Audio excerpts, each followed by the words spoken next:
pouvez vous asseoir. C'est toujours un plaisir d'être ici. Et ici encore d'autant plus parce que ce festival, c'est magnifique. Moi, j'aime la parole. Je suis un fanatique de la parole. Je ne sais pas si ça se dit, mais voilà, j'aime tellement la parole que organiser un festival de la parole, c'est magnifique. C'est la première fois, en tout cas moi, que je l'entends. Et donc voilà, je suis content de faire part de cela. Donc soyez tous les bienvenus. Mon cortège peut se lever, comme ça, vous allez les voir. Voilà.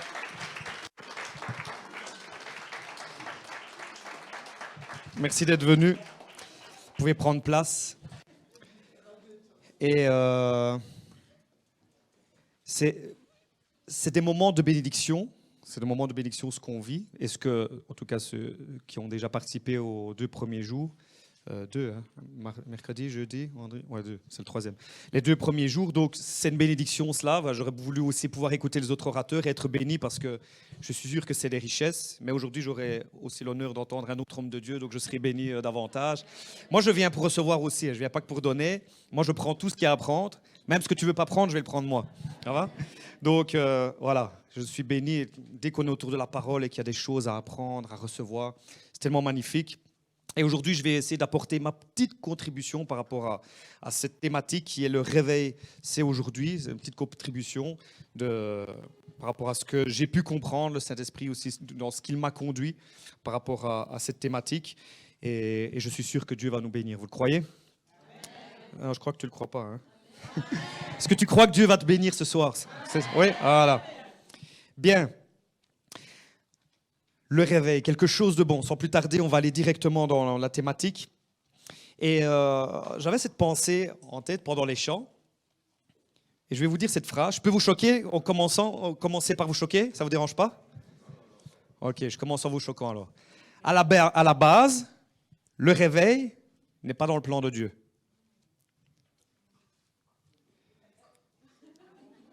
Allez, on s'en va. À la base, je répète, me lapidez pas tout de suite, attendez, je vais expliquer quand même. À la base, le réveil n'est pas dans le plan de Dieu. Parce que qui a dit qu'il fallait s'endormir ? Si on a besoin d'un réveil, c'est qu'il y a des gens qui dorment. Mais qui a dit qu'il fallait s'endormir ?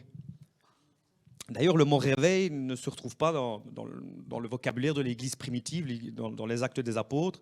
Ils n'ont pas dû organiser une réunion de réveil, des soirées de réveil, ou dire il faut qu'on ait un réveil, Seigneur, on va prier pour le réveil. Non, ils vivaient tout simplement le réveil, donc ils n'avaient pas besoin de le chercher. Il était là. En tout cas, dans ma compréhension de la parole de Dieu, de ce que je vois que, bon, après, bien sûr, très vite, il y a des glissements qui arrivent, etc.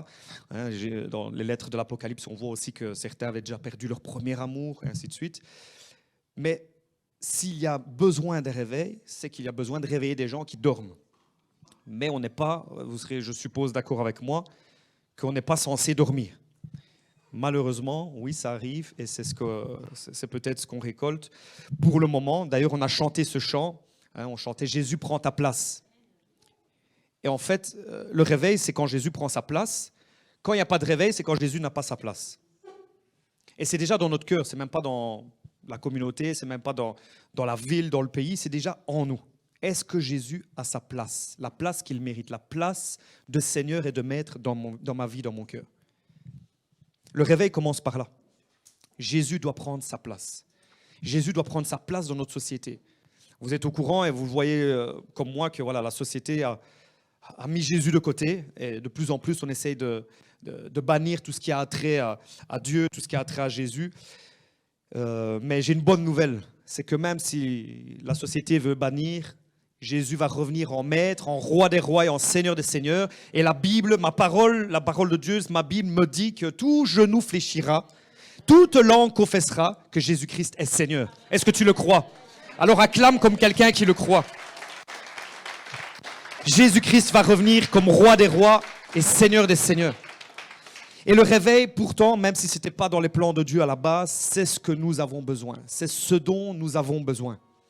La réponse à nos problèmes, la réponse à nos situations, à nos circonstances, la réponse à l'Église, la réponse à la société se trouve dans le réveil. Si on vit cela, un réveil authentique, en fait, il y a beaucoup de nos sujets de prière qu'on ne priera même plus. Ils trouveront leur réponse dans le réveil. trouveront leur réponse dans le réveil. Et donc, c'est ça que la définition du mot réveil, c'est difficile à la définir comme cela, parce que dans la Bible, on n'a pas réveil, 2 points, c'est ça, ou Jésus qui explique, je vais vous expliquer c'est quoi un réveil, ou les disciples qui disent, voilà, un réveil c'est ceci, cela. On ne l'a pas explicitement comme ça écrit. Donc on doit un petit peu regarder qu'est-ce qu'ils vivaient et comparer avec ce qu'on vit aujourd'hui, comparer avec comment le Saint-Esprit agissait, comment l'Église vivait l'Église, tout simplement, et pour comparer avec ce qu'on vit et de voir, voilà, qu'est-ce qui s'est passé. Donc la définition, c'est pas évident à la donner, et tout simplement aussi, comme je dis, parce que le mot réveil n'est pas, en tout cas dans le livre des Actes, dans le Nouveau Testament, n'y est pas. Par contre, dans Éphésiens, on parle du réveil. Éphésiens 5,14 dit « Réveille-toi, toi qui dors, relève-toi d'entre les morts et Christ t'éclairera. » Éphésiens 5,14. Éphésiens 5,14. « Réveille-toi, toi qui dors, relève-toi d'entre les morts et Christ t'éclairera. » On va essayer de comprendre, avec l'aide du Saint-Esprit. Moi, c'est ce que j'essaye de faire, et c'est une thématique que j'aime. J'ai pu aussi étudier quelques réveils dans l'histoire de l'Église, et j'aime ça. J'aime quand Dieu vient dans toute sa splendeur, dans sa gloire, quand le Saint-Esprit se déverse, quand il agit. C'est trop bon, j'aime ça. Et j'aime étudier et lire ces personnages qui ont été des acteurs dans le réveil. Ça me fascine, ça m'emballe, ça me chauffe. Je suis emballé quand je lis ce genre de choses. Et ma prière, ça a toujours été, Seigneur, je ne veux pas être un spectateur du réveil. Je veux être un acteur dans le réveil. Est-ce que tu veux être spectateur ou acteur? Je ne veux pas devoir étudier la vie des gens pour savoir ce qu'est le réveil. Je veux que les gens étudient ma vie à moi. Est-ce que tu veux qu'on étudie ta vie? Que les gens dans ta rue, disent, tu veux le réveil? Regarde comment il vit. Regarde qu'est-ce qu'il fait. Je veux et je dis pas ça avec arrogance, regardez-moi, c'est pas dans le sens là, mais je veux pas être spectateur, voir les choses qui se passent et je suis pas dedans. Je veux pas entendre parler, c'était là-bas et je suis passé à côté, j'ai même pas remarqué. Ou, encore pire, d'avoir critiqué le réveil, d'avoir critiqué l'action du Saint-Esprit. Parce que malheureusement, quand Dieu vient et quand il y a un réveil, ça bouscule. Ça bouscule les mentalités, les traditions, nos habitudes. Il y a des choses peut-être qu'on n'a pas l'habitude de voir, de vivre, et beaucoup malheureusement, des chrétiens même s'y sont opposés, ont critiqué le réveil, ont critiqué l'action du Saint-Esprit. Combien nous devrions nous repentir en tant qu'Église, parce que nous avons péché, chaque fois que nous avons critiqué le réveil. Et même si ce n'est pas toi directement, tu dis non, moi je n'ai jamais critiqué, mais tes frères et sœurs en Christ l'ont fait, alors repens-toi avec eux. Nous avons péché, Seigneur. Nous nous sommes opposés à ton action. Nous avons critiqué l'action du Saint-Esprit. Nous avons murmuré parce qu'on ne comprenait pas ce qui se passait, parce qu'il y avait des manifestations peut-être inhabituelles, bizarres, ou qu'on ne savait pas expliquer. Et alors, non, c'est pas Dieu, ça. Ça ne doit pas être Dieu. Et c'est ça que je dis, moi, je ne veux pas être un spectateur, ni même un critiqueur. Je veux être un acteur dans le réveil. Je veux le vivre, les 2 pieds dedans, et être plongé de la tête aux pieds dans le réveil et être béni par ce que Dieu va faire. Et ce verset donc, que j'ai lu dans Éphésiens 5, Paul parle à cette église d'Éphèse, il dit « Réveille-toi, toi qui dors, relève-toi d'entre les morts et Christ t'éclairera. » Je veux juste donner quelques petits points, quelques petites considérations de comment je comprends le réveil. Donc vous avez certainement entendu, vous entendrez encore plusieurs personnes parler sur le sujet, il y a tellement à dire. Mais une chose qui pour moi est primordial, c'est que le réveil n'est pas pour les gens du dehors, c'est pour les gens de l'intérieur d'abord. Le réveil concerne l'Église premièrement. Le réveil concerne l'Église. Paul écrit à l'Église d'Éphèse. Il n'écrit pas à des gens, à des païens. Il écrit à l'Église d'Éphèse. Il dit « Réveille-toi, toi qui dors, relève-toi d'entre les morts. » Les morts, c'est qui? Les païens sont morts. Ceux sans Christ, on doit les ramener à la vie, ils doivent être ressuscités en Christ. Tandis qu'un croyant, lui, normalement, un vrai croyant, je ne parle pas de quelqu'un qui va à l'église tous les matins, un croyant, né de nouveau, lui, il n'est pas mort, il est ressuscité, mais malheureusement, il peut dormir, il peut s'endormir. Et le pire, c'est qu'ici, Paul dit, réveille-toi, toi qui dors, relève-toi d'entre les morts. Donc, comment je le comprends? Ça veut dire que si tu es un chrétien qui dort, tu n'es pas mieux qu'un païen qui est mort. Je répète, si tu es un chrétien qui dort, tu n'es pas mieux qu'un païen qui est mort. Est-ce que ça descend? Donc, le réveil ne touche pas premièrement les perdus à l'extérieur de l'Église, mais d'abord, il touche les perdus à l'intérieur de l'Église. Oui, on doit réévangéliser l'Église. On doit prêcher la bonne nouvelle dans l'Église. On doit prêcher le royaume de Dieu dans l'Église. On doit prêcher la croix dans l'Église. On doit réévangéliser l'Église. Parce que malheureusement, voilà, on est rentré dans un système qui fait que beaucoup viennent, beaucoup même se baptisent, disent je suis croyant, je suis chrétien, mais il n'y a pas eu de vraie et de réelle, authentique nouvelle naissance. Et des fois, même quand tu poses la question à certaines personnes, c'est quoi la nouvelle naissance? Est-ce que tu es né de nouveau? Ils ne savent même pas l'expliquer, ou alors s'ils l'expliquent, ça n'a rien à voir avec ce que la Bible dit. Donc, le réveil concerne d'abord l'Église. J'ai besoin d'être réveillé. Tu as besoin de réveiller. Nous avons besoin d'être réveillés. L'Église de Jésus-Christ a besoin d'être réveillée.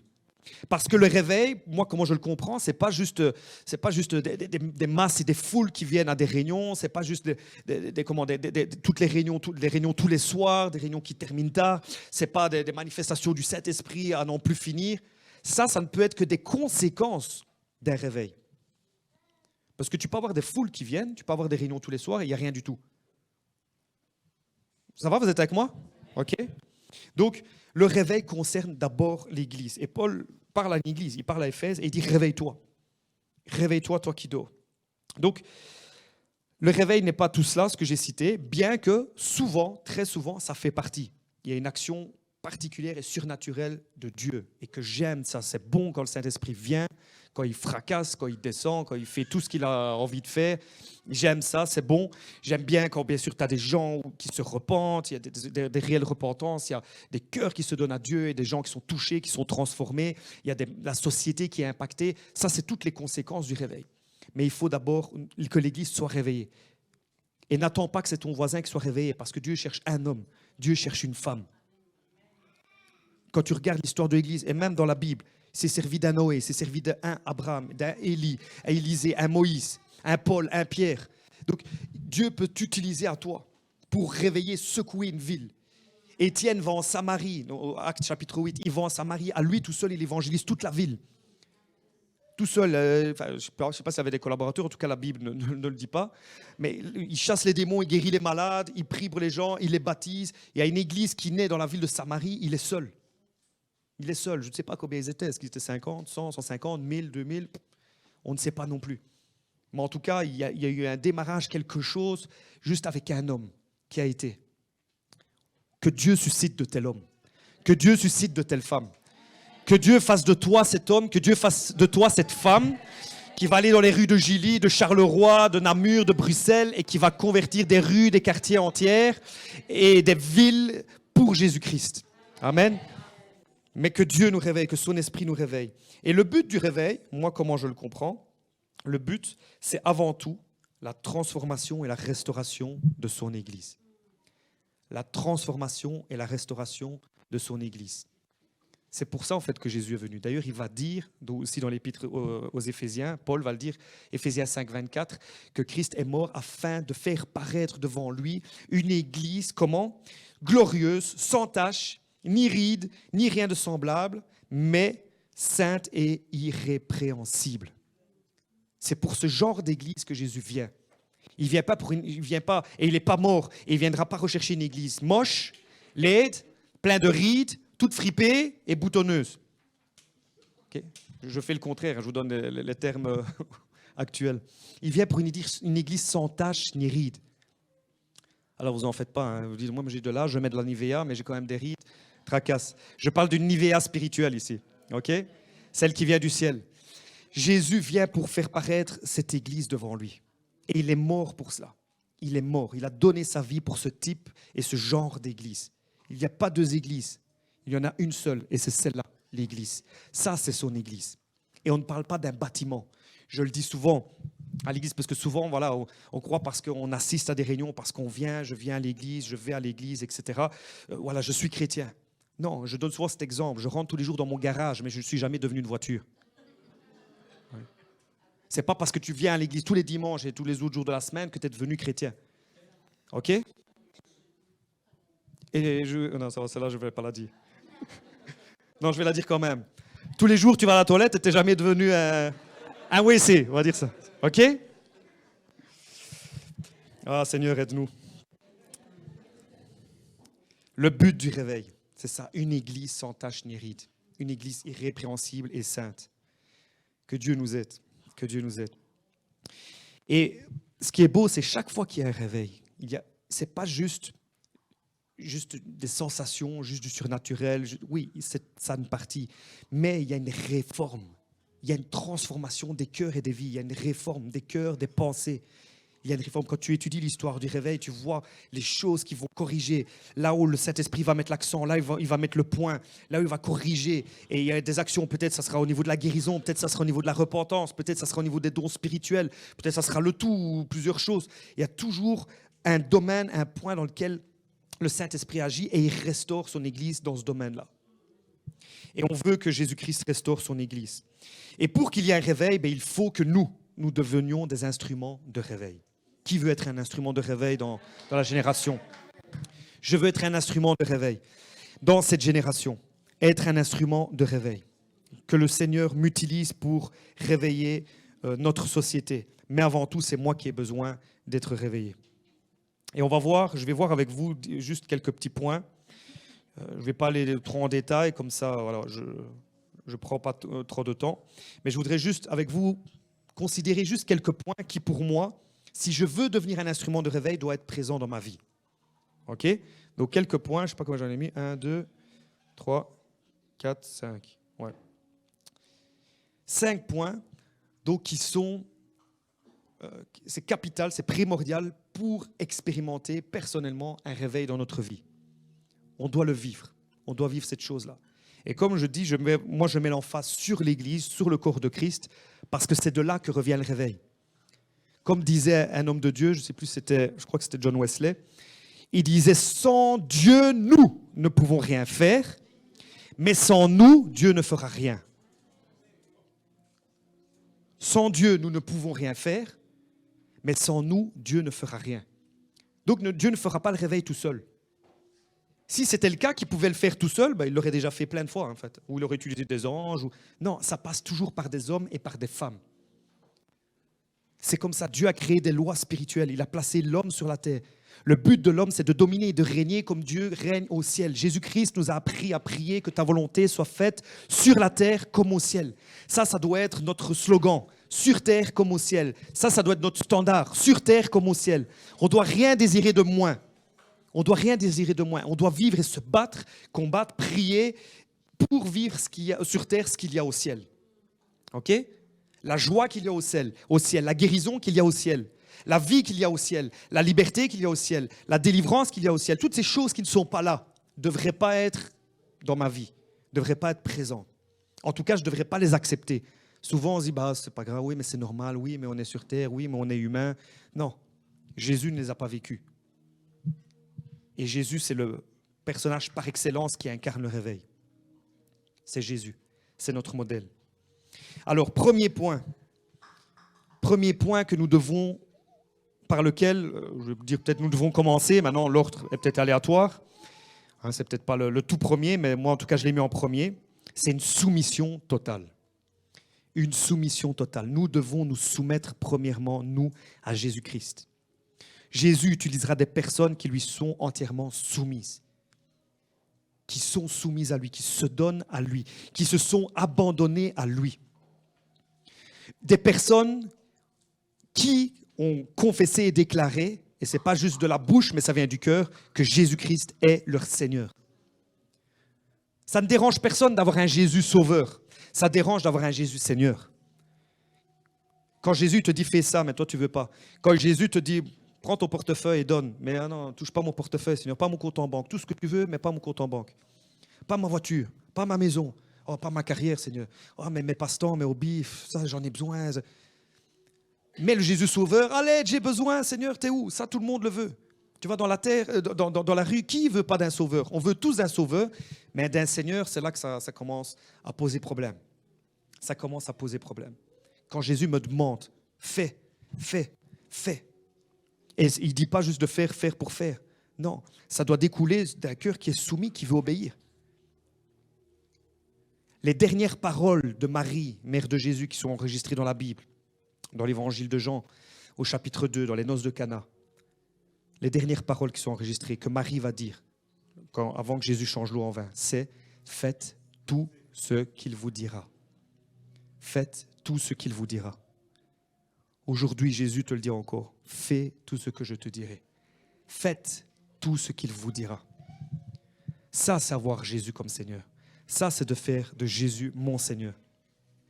Est-ce que je fais ce qu'il me dit? Est-ce que je fais ce qu'il me commande? Et pour ça, bien sûr, je dois savoir ce qu'il me dit. OK? YouTube, Netflix et Facebook ne vont pas te dire ce que Jésus demande. Mange ce livre, mange la parole de Dieu. Que le festival de la parole soit tous les jours pour toi.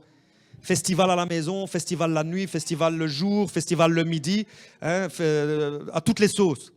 Tu manges la parole, à la sauce tomate, à la sauce aux champignons, à toutes les sauces, la parole tout le temps. Il faut qu'on sache qu'est-ce que Dieu veut. Si on ne médite pas cette parole, comment on peut savoir ce que Dieu veut de nous? Donc une soumission totale. Je prends un verset avec vous, 2 versets. D'abord dans Actes, chapitre 9, verset 6. Actes 9, 6. Acte 9, 6. C'est l'épisode où Saül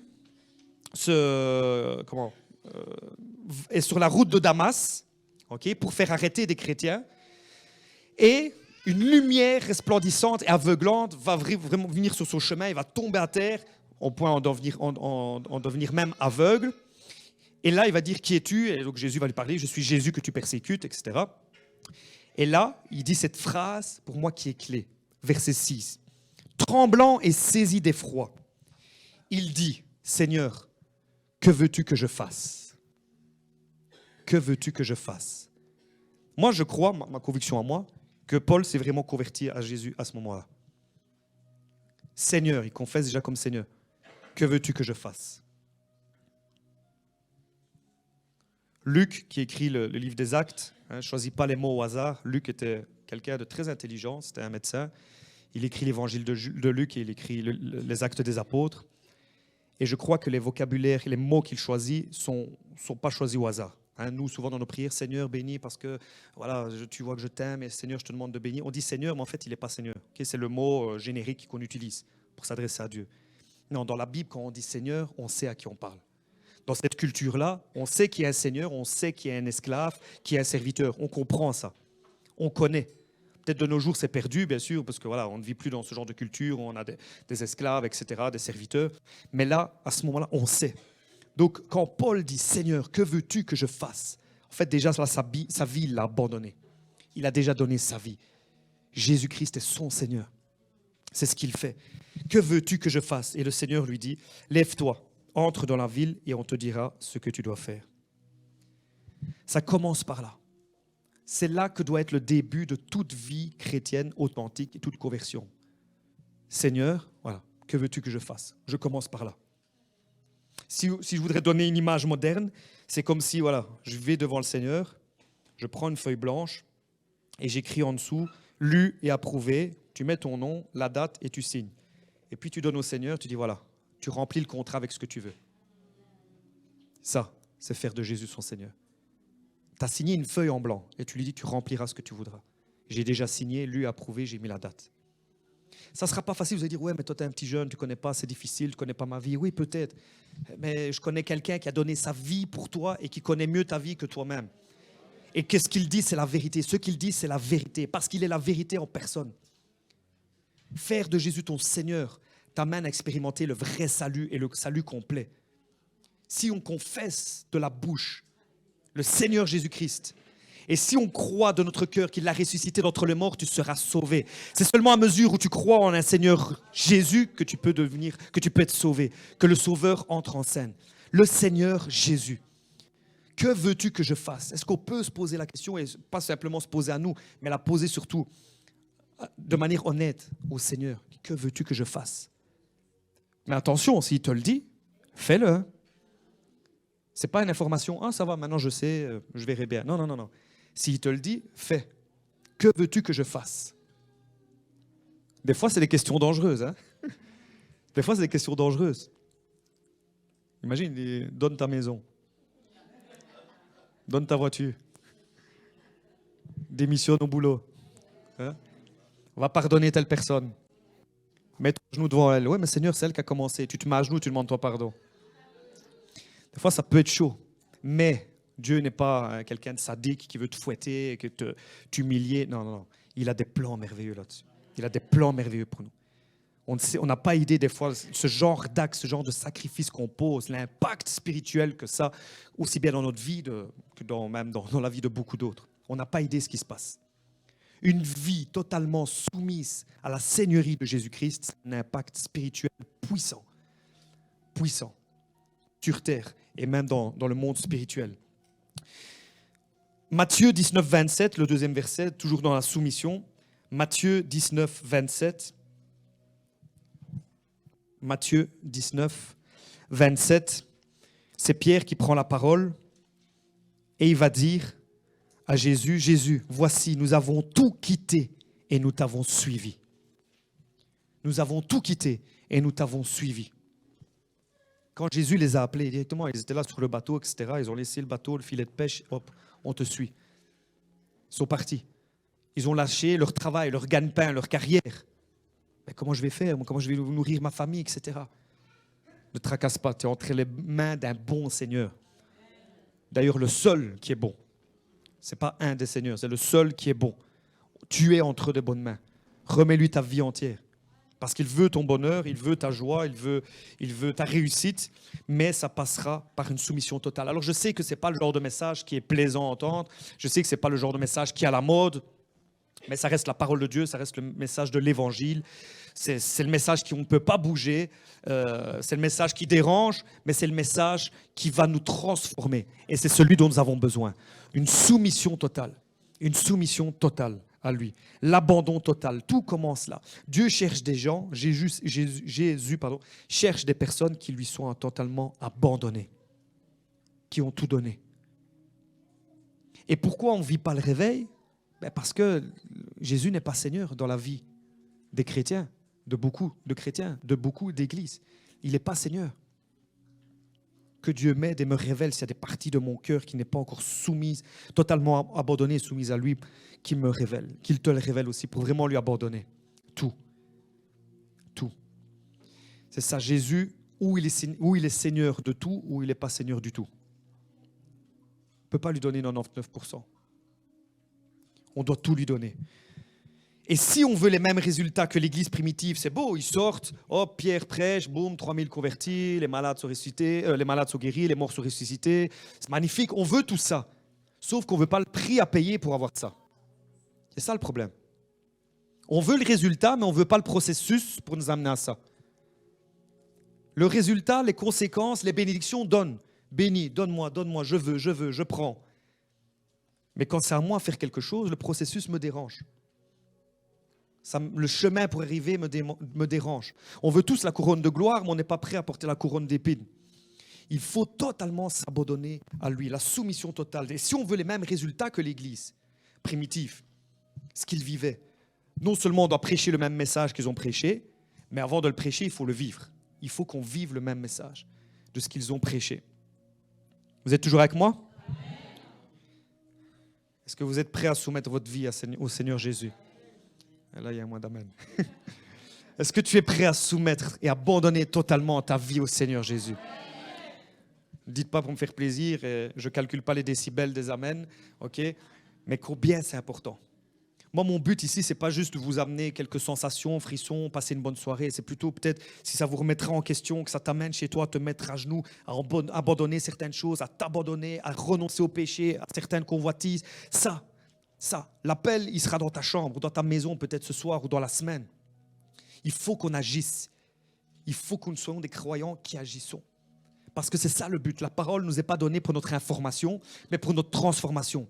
Elle n'est pas donnée pour juste avoir une connaissance intellectuelle. Non, nous devons appliquer ce qui est écrit. C'est ce que Dieu va dire dans Josué, chapitre 1 et 7 et 8. Médite ce livre de la loi jour et nuit. Pour quoi? Pour connaître? Non. Pour agir fidèlement selon tout ce qui est écrit. Car, et là on le veut tous, hein, la finalité on le veut, car c'est alors que tu auras du succès dans tout ce que tu entreprendras, dans toutes tes entreprises. Dieu nous a donné la clé. Des fois, tu peux voir sur Internet ou des livres de 30 clés pour ceci, une clé pour ça. 30... La clé, elle est là. Médite ce livre, jour et nuit, et agis fidèlement selon tout ce qui est écrit. Pas selon une partie ou selon la partie qui me plaît. Selon tout ce qui est écrit. Et après, en fait, sur ton chemin, c'est quoi? C'est le succès. Dans tout ce que tu fais. Tu ne peux pas échouer, tu ne peux pas rater. Donc, il faut qu'on redevienne une église, des croyants, que le corps de Christ en Belgique, voilà, nous, on est ici, Dieu nous a établis ici. On veut que les croyants de la Belgique, que le corps de Christ en Belgique se mettent à genoux devant le Seigneur Jésus-Christ. Et dire, Seigneur, je m'abandonne totalement à toi. Je renonce à ma vie. Parce que c'est les exigences que Jésus a demandées. Et il n'a pas rabaissé ses standards pour nous plaire. Il a dit, si quelqu'un veut être mon disciple, qu'est-ce qu'il doit faire? Il doit renoncer à sa vie, porter sa croix et me suivre. Dieu n'a pas diminué ses standards. Dieu n'a pas diminué ses exigences. Jésus ne les diminue pas. Et il ne le fait pas encore aujourd'hui. Tu veux être disciple de Jésus-Christ? Voilà, on ne va pas diluer. On ne va pas diluer. On ne va pas mettre de l'eau dans le coca pour te faire plaisir. Non, non, non. Tu prends, c'est comme ça. Si tu veux pas, il n'y a pas de souci. Jésus ne force personne. Quand le jeune homme riche est venu et qu'il a dit, je dois faire quoi pour avoir la vie éternelle? Voilà, j'observe les commandements. Ok, mais maintenant, va, vends tout ce que tu as et puis viens, suis-moi. Ça, c'était la phrase de trop. Va, vends tout ce que tu as et puis viens et suis-moi. C'était dur pour ce jeune homme riche. Entre parenthèses, Dieu n'est pas contre la richesse, hein, mais c'est parce que, voilà, le problème de ce jeune homme riche, ce n'était pas qu'il était riche, c'était que la richesse l'avait gagné à lui. Et Dieu veut que ce soit lui qui gagne ton cœur et pas d'autre chose. Comprenez? Et c'est là que quand le jeune homme est parti tout triste, Jésus n'a pas... Attends, reviens. Écoute, viens d'abord, suis-moi, regarde, écoute mes enseignements, participe à mes réunions, regarde ce que je fais et peut-être qu'après tu feras ton choix. Non, il l'a laissé partir. Jésus ne va pas rabaisser ses standards. Des fois, certains me disent que j'étais trop radical, mais Jésus est radical.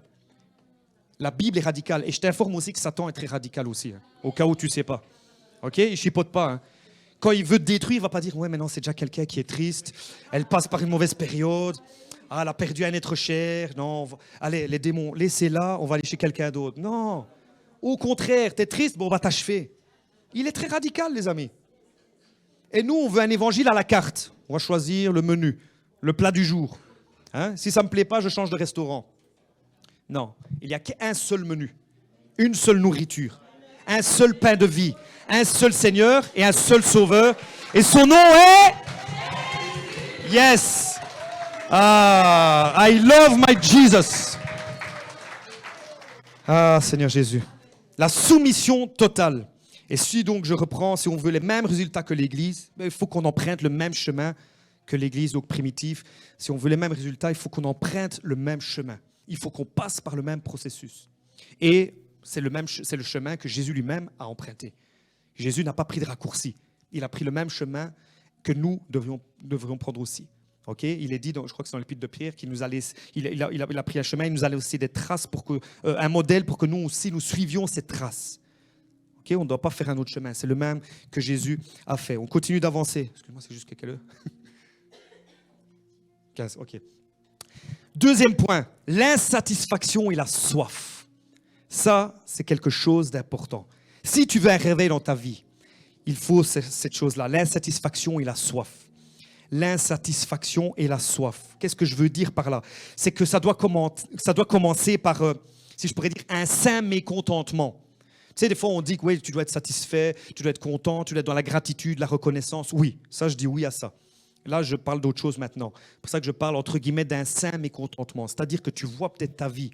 Moi, comment j'ai commencé à dévorer la Bible et à me dire non et devenir, je pourrais dire, ce radical et j'en pouvais plus. Je suis devenu un désespéré spirituel parce que je lisais cette parole et je dis, mais Seigneur, où est le Dieu de la Bible? Où est ce Dieu et ce Jésus, cet esprit qui fait les choses qui sont écrites ici? Où il est? Où il est? Quand tu lis honnêtement le livre des Actes, des apôtres, tu te dis, attends, il y a un problème.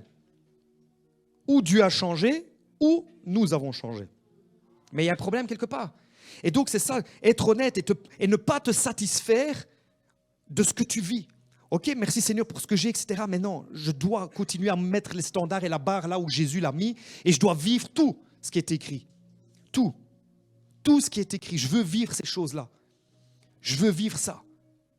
Et c'est pour ça que je ne dois pas être satisfait, être content. Je fais ma vie, ma popote, ma carrière, je me marie, je fais des enfants. Et voilà, j'ai un bon salaire et je suis content. Non, je veux dire, Seigneur, je veux vivre ce que tu as promis. Je veux vivre ce que tu dis. Ce saint mécontentement qui va m'amener dans un profond désir d'expérimenter plus la gloire de Dieu. Sa gloire, plus de lui. Une soif de plus. Parce que le réveil, les amis, ce n'est pas optionnel. Et d'autant plus dans les temps où nous sommes, le réveil, ce n'est pas optionnel, ce n'est pas une option, ce n'est pas un plan B, c'est le seul plan dont nous avons besoin, c'est la seule option.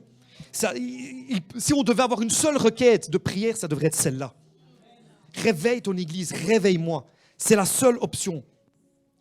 Et c'est pour ça que le réveil doit venir d'un cri de désespoir. Dis, Seigneur, viens, touche-moi, transforme-moi. Mais n'oublie pas, il ne fera pas tout à ta place. Commence par le premier point. Soumets-toi et abandonne-toi totalement à lui. C'est le départ. Parce que sinon, on demande Seigneur, fais. Mais ce que lui t'a demandé de faire, est-ce que tu le fais déjà? N'oublie pas, tout commence par Seigneur, que veux-tu que je fasse? Dieu n'est pas le distributeur où tu mets ta pièce et tu choisis ce que tu veux. Non, c'est lui qui fixe les règles et nous, on suit. John Kilpatrick, c'est un pasteur aux États-Unis qui a été, dans son église, a eu le réveil à Brownsville, à Pensacola, aux États-Unis, dans les années 90, je crois que c'était en 94-95. Il a dit, pour une personne désespérée, le réveil n'est pas une des options, mais c'est la seule. Pour une personne désespérée, le réveil n'est pas une des options, c'est la seule.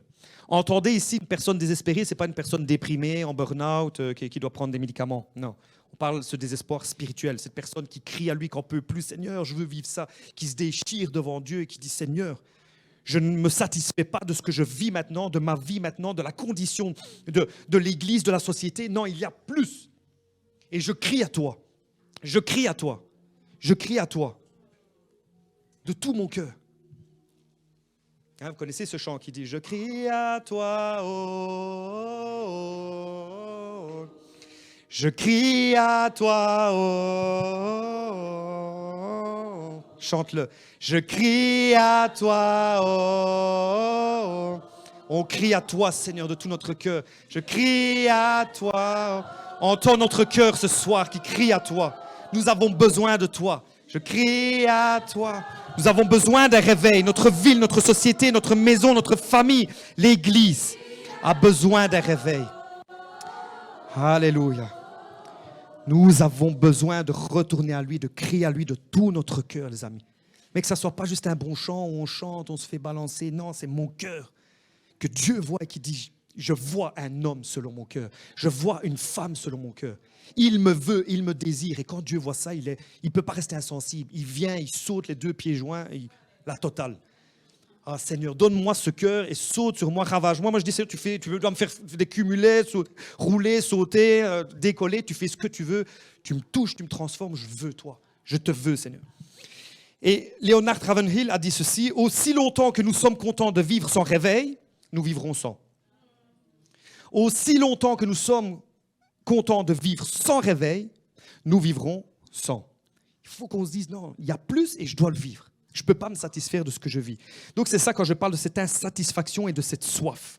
Comme le psalmiste qui disait, oh Dieu, tu es mon Dieu, je te recherche. Mon âme a soif de toi, mon corps ne cesse de languir après toi, comme une terre aride desséchée et sans eau.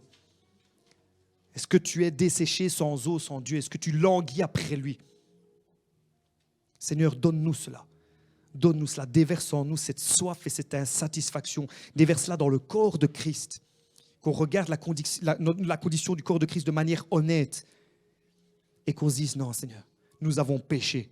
On est loin de ce que tu désires de nous. On a besoin de toi.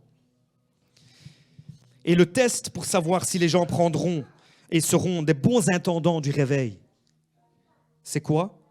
C'est révélé par notre fidélité à crier après ce réveil avant qu'il vienne. Si on crie de manière fidèle, que notre cœur crie à lui pour ce réveil, on sera des bons intendants, des bons gérants, des bons gardiens de ce réveil. Ce ne sera pas juste, oh, c'est une émotion, c'est bien, j'aime trop les réunions, il y a de la bonne musique, on saute, on danse, c'est trop bon, etc. Non, ça va être passager.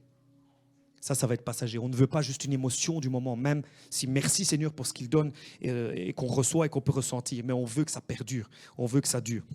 Et pour ça, il faut qu'on retourne complètement à Dieu. Troisième point, retour à Dieu. Un retour à Dieu. Que la gloire de Dieu revienne dans sa maison. Que le poids de Dieu reprend sa place. Comme on a chanté, Jésus prend ta place.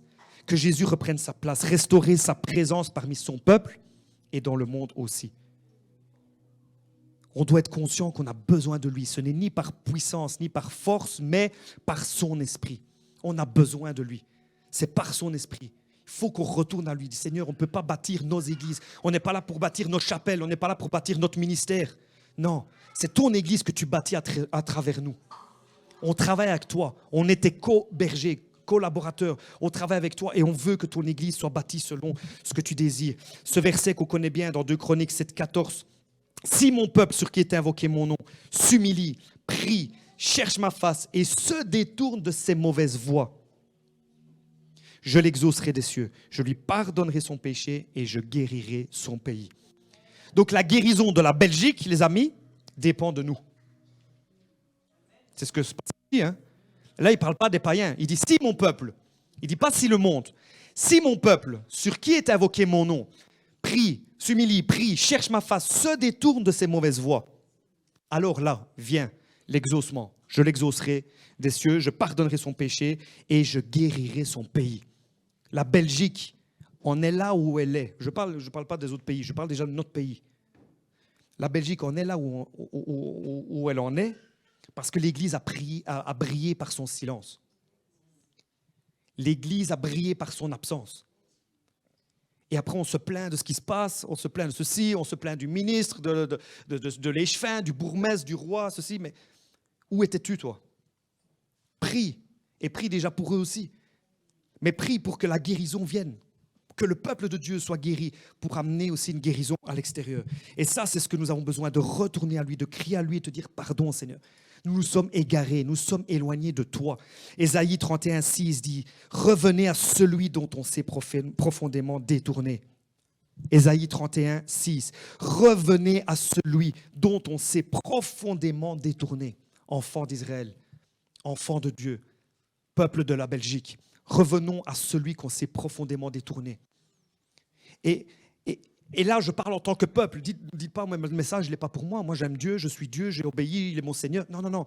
On parle en tant que nation. Daniel s'est identifié au péché de son peuple. Néhémie s'est identifié au péché de son peuple. Il a dit, nous avons péché. Il n'a pas dit, ces gens-là, ils ont péché, ils n'ont rien écouté. Non, nous avons péché. Nous sommes détournés. Quand la Belgique a péché, quand la Belgique s'est détournée, quand l'Église en Belgique s'est détournée, c'était nous aussi, c'est nos ancêtres. Donc nous sommes détournés. Et il faut que dans cette soirée, je ne sais pas comment Dieu va conduire, mais il faut qu'on retourne à lui, on dit Seigneur, pardon, on s'est égaré, on s'est éloigné, on ne t'a pas écouté, on n'a pas suivi tes voies, on n'a pas suivi ta parole. On te demande pardon, on revient à toi de tout notre cœur, on s'humilie devant toi, on prie, on renonce à nos mauvaises voies et tu vas venir. Tu vas agir. Je crois qu'on arrive dans des temps de restauration, des temps de guérison de l'Église de Jésus-Christ qui vont impacter notre société, notre pays. Amen, vous le croyez? Amen. On va arriver dans cela et je vais vous terminer avec ceci. On veut le réveil, mais n'oubliez pas que le réveil, le centre du réveil, c'est sa présence. C'est Dieu, c'est la gloire de Dieu. Dans tous les réveils ont été marqués par la présence de Dieu. La gloire de Dieu était là. Il y avait la gloire de Dieu, la présence de Dieu. Aujourd'hui, malheureusement, des fois, même si le Saint-Esprit quitterait notre Église, peut-être on ne s'en rendrait même pas compte. On continuera à faire nos programmes, nos réunions, peut-être on ne verra pas la différence. C'est la seule personne dont nous avons besoin aujourd'hui, le Saint-Esprit. C'était la seule personne sur laquelle les disciples s'appuyaient. Ils n'avaient pas encore le Nouveau Testament, les premiers disciples. Toute la Bible telle qu'on l'a. Mais ils avaient une personne, le Saint-Esprit.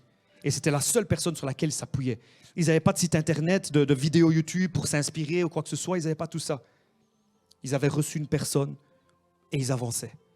Ils ont obéi, totalement soumis à lui. Et quand on fait ça, il se passe des choses. Il se passe des choses parce que la gloire de Dieu est là pour plusieurs choses. Non seulement elle est là comme solution pour l'humanité, la gloire de Dieu est notre solution, elle est la solution à l'Église, mais ton identité se retrouve dans la gloire. Ta guérison se trouve dans la gloire de Dieu. Le véritable objectif de ta vie se trouve dans la gloire de Dieu. Les signes, les prodiges, les miracles, les conversions, repentance, les délivrances sont tous des produits de la gloire et de la présence de Dieu. Sa gloire, c'est sa présence même. Viens dans ta gloire, Seigneur Jésus. Viens. Et c'est à cette mesure-là que si on vit comme ça et qu'on se soumet, on est insatisfait, on a soif, il y a sa présence qui est le centre, la gloire de Dieu, alors là, on peut être positionné pour perdurer aussi dans le réveil, parce qu'on ne veut pas juste vivre une réunion, c'était super. Non, on veut devenir des disciples qui lui ressemblent. Parce que rappelez-vous ce que j'ai dit au début, le but du réveil, c'est de devenir une église sans tache ni ride, irrépréhensible et sainte devant lui. On doit être des disciples matures, des disciples parfaits, des disciples accomplis, des disciples entiers. Le réveil doit perdurer. On ne veut pas une série de 3 semaines de réunion où c'était chaud, c'était bon, et puis où sont les disciples? On ne sait plus. Non, on veut vivre à fond.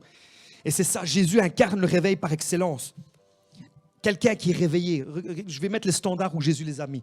Parce que Jésus, c'était quoi? Jésus était l'instrument de réveil par excellence. Et c'est ce que nous devons être. Nous devons imiter le Maître, devenir comme lui. Et on n'est pas seul parce qu'il vient vivre en nous. Donc, il ne faut pas dire, oui, mais lui, c'était Dieu, il était fils de Dieu, c'est plus facile. Non, il a obéi, il fait toutes ces choses-là en tant qu'homme. Et il est dit de Jésus qu'il n'avait pas de péché. Il n'a jamais péché. Et nous, trop facilement, comment on dit ça, le péché, on le banalise, ouais, on le justifie. Voilà. On justifie le péché. Et rentrer dans l'église, c'est tout à fait normal. Non, quelqu'un qui est réveillé, c'est quelqu'un qui marche dans la pureté et la sainteté. C'est pas juste, ouh, Seigneur, merci pour l'émotion, la sensation. Non, est-ce que tu vas marcher dans la sainteté? Est-ce que ça va produire une pureté, une obéissance radicale?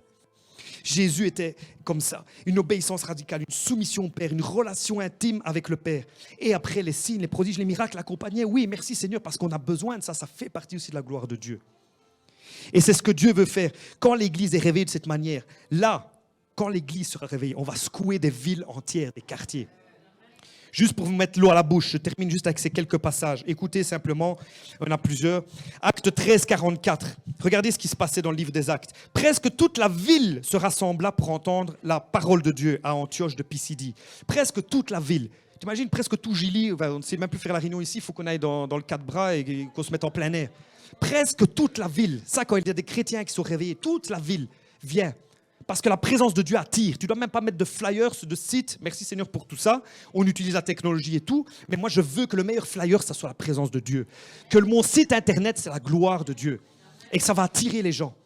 Ça va attirer les gens. Vous savez, on considère que l'église en Chine est une des églises qui avance le plus, progresse et croît numériquement, une croissance numérique explosive. Pourtant, c'est toutes des églises souterraines. C'est toutes des églises souterraines, cachées. Il n'y a pas de site internet. Les églises qui sont en tout cas visibles, elles sont contrôlées par l'État et tout ça. Donc, on dit que ce n'est pas des vrais chrétiens. Mais les chrétiens sont vraiment persécutés, souterrains, et ça pousse comme des champignons. Et crois-moi qu'un chrétien là-bas, s'il est chrétien, il l'est vraiment. Parce que lui, il risque sa vie ou la prison. Donc, il ne vient pas pour faire plaisir. Parce que si on le dénonce, il a des sanctions. Mais la présence de Dieu attire. Dieu lui-même envoie, comme dans le livre des Actes, le Saint-Esprit ajoutait. Acte 13, 49. La parole du Seigneur se répandait dans tout le pays. Que la parole du Seigneur se répande dans toute la Belgique. Que la parole du Seigneur se répande dans toute la Belgique. Je déclare que la parole du Seigneur va se répandre dans la Belgique. Que ce soit en Wallonie, à Bruxelles, dans la Flandre, la parole du Seigneur va se répandre. Acte 14, 1. À Icône, une grande multitude de Juifs et de Grecs crurent au Seigneur Jésus. Une grande multitude, des foules. Acte 19, 26. Vous voyez, vous entendez que non seulement à Éphèse, mais dans presque toute l'Asie, ce Paul a persuadé et détourné une foule de gens. Ce Paul, juste une personne, il a détourné et persuadé une foule de gens. Oh, que tu sois ce Paul ou cette Paulette. Et que tu détournes les gens, dans le bon sens, des ténèbres, que tu les persuades, toutes des villes entières.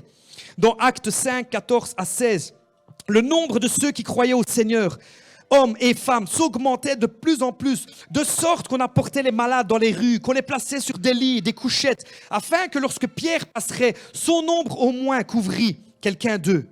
Et la multitude accourait aussi des villes voisines à Jérusalem. On amenait des malades, des gens tourmentés par des esprits impurs. Et tous étaient guéris. Tous. 100% de guérison.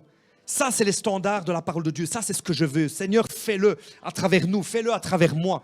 100% de guérison. Tous étaient guéris. Acte 9, 33, 35. Il y avait un homme nommé Aîné. Je ne sais pas si peut-être vous dites, ça existe ça dans la Bible. Oui, vous allez voir ce personnage. Il était couché sur un lit depuis 8 ans et il était paralytique. Pierre lui dit, Aîné, Jésus-Christ te guérit. Lève-toi et range ton lit. Ah, j'aime bien ce genre de prière. Reste pas 3 heures. Seigneur, tu vois que bénis-le, je t'en supplie. Seigneur. Non. Aujourd'hui, le Seigneur te guérit. Prends ton lit, mets-le à place et lève-toi et marche.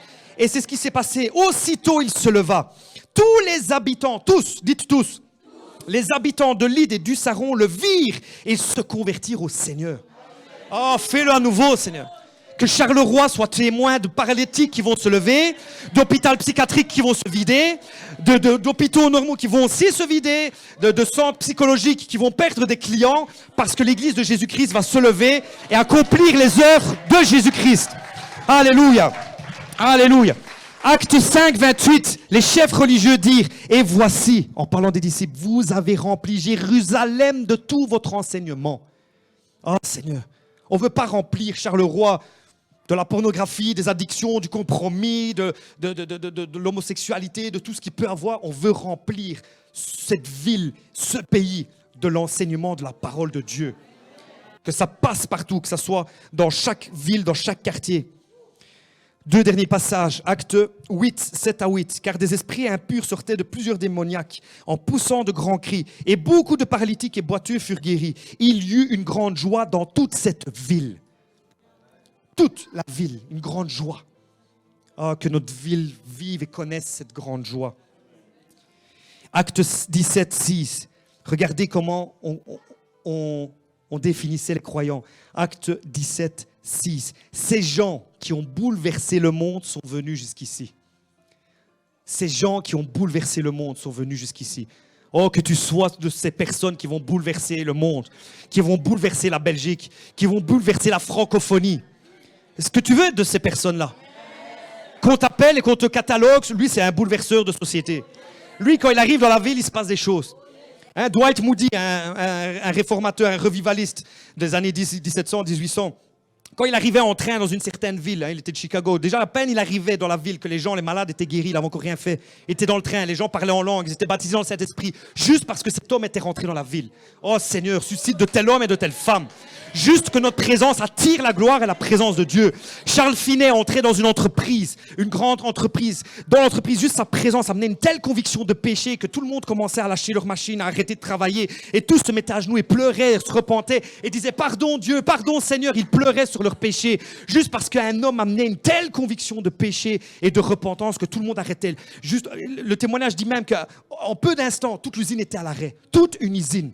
T'imagines, tu rentres à l'usine, tu es à Proximus et tout ça, et à un moment, il n'y a plus rien, plus d'appels, plus de trucs, les réseaux sont bouchés, tout ça, parce que tout le monde est à terre en train de pleurer. Qu'est-ce qui se passe si Proximus ne fonctionne plus? Un homme de Dieu, une femme de Dieu est rentré dans l'entreprise et il y a tout qui s'est arrêté. Oh, que tu sois cet homme, que tu sois cette femme. Woo, come on! Ah là là là là. Et je termine vraiment, c'est vraiment la conclusion de la conclusion. Ça doit être vraiment le centre, hein, c'est comment? Moïse qui va dire ceci quand il va demander « Fais-moi voir ta gloire » dans Exode. Hein, il va dire ceci dans Exode 33, 16. Et j'aime bien la version français courant. J'aime bien comment il le dit. Quand Dieu va lui dire « Voilà, je vais mettre un ange devant toi, etc. » Et il va dire « Comment on va savoir que c'est Dieu qui... » Moïse va dire ceci. « Seigneur, c'est toi qu'on veut parce que c'est seul... » Hein, je vais lire d'abord cette version. « Comment sera-t-il donc certain que j'ai trouvé grâce à tes yeux, moi et ton peuple? Ne serait-ce pas quand tu marcheras avec nous et quand nous serons distingués, moi et ton peuple, de tous les peuples qui sont sur la face de la terre ?» Et la version français courant dit « C'est seule ta présence qui peut nous distinguer des autres peuples. Seule ta présence peut nous distinguer des autres peuples. » Est-ce qu'on peut le dire? Seule la présence de Dieu peut me distinguer des autres peuples. Seule ta présence peut me distinguer des autres peuples. Seule ta présence peut me distinguer des autres peuples. Seule ta présence, Seigneur, c'est ce qu'on veut. Oh, ramène ta présence. Est-ce qu'on peut juste se lever quelques instants?